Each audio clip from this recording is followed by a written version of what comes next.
Assalamualaikum warahmatullahi wabarakatuh. Perkenalkan, nama saya Nurhalimatus Sadiah dengan NIM 857107292.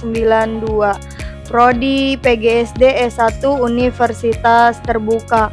Pada hari ini saya akan melakukan praktikum IPA di SD dengan modul 8 kelistrikan dan magnet, yaitu pada kegiatan praktik 1 kelistrikan dengan judul praktikum percobaan arus listrik dan tegangan listrik. Listrik dinamis mempelajari tentang muatan listrik yang bergerak yang kita sebut sebagai arus listrik.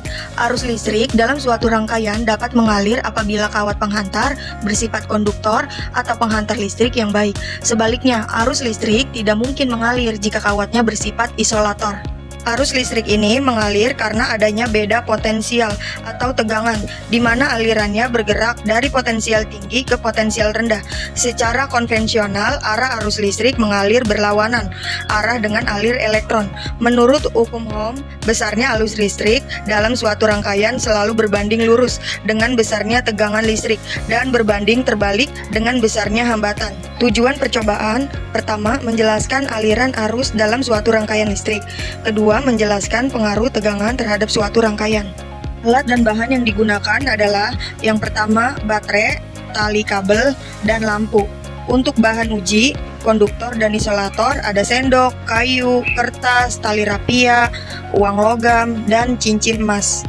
Percobaan arus listrik.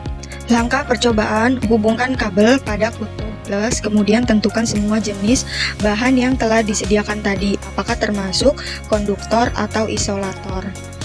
Yang pertama, kertas. Ketika diuji, ternyata lampunya tidak nyala, berarti tidak menghantarkan arus listrik, disebut isolator. Yang kedua, ada uang logam.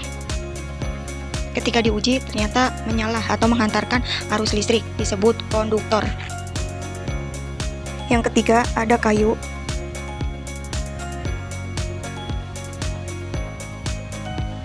Jika diuji tidak menyala, berarti tidak menghantarkan arus listrik, disebut isolator. Selanjutnya ada cincin emas.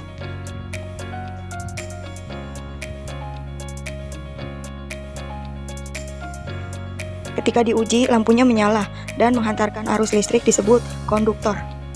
Lalu yang kelima, ada sendok. Ketika diuji, lampunya menyala, dikatakan konduktor.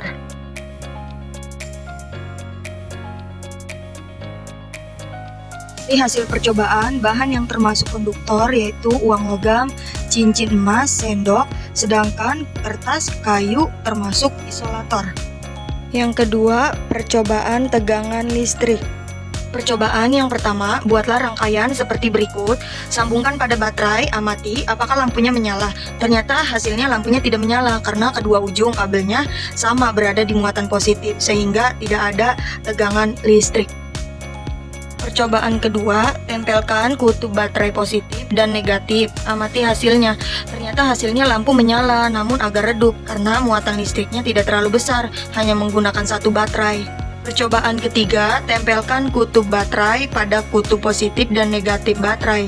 Amati hasilnya. Ternyata lampu menyala lebih terang karena muatan listriknya lebih besar dibanding sebelumnya. Hal ini disebabkan baterai yang digunakan lebih banyak.